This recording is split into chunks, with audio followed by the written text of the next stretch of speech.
Merhaba arkadaşlar, yepyeni haberlerle karşınızdayız. Afra Saraçoğlu Mert Ramazan Demir ile ayrılık iddialarına net yanıt verdi.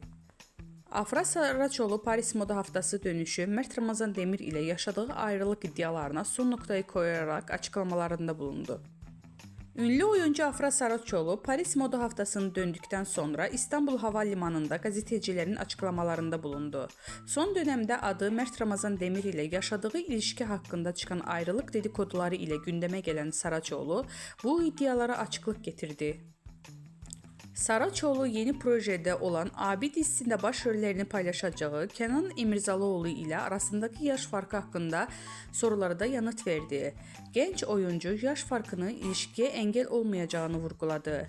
Demek sevildi ki bu kadar konuşuldu.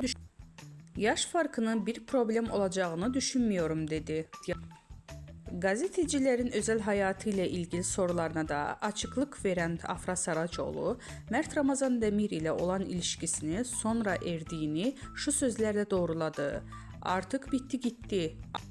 Bu açıklamasıyla ayrılık iddialarına son noktayı koyan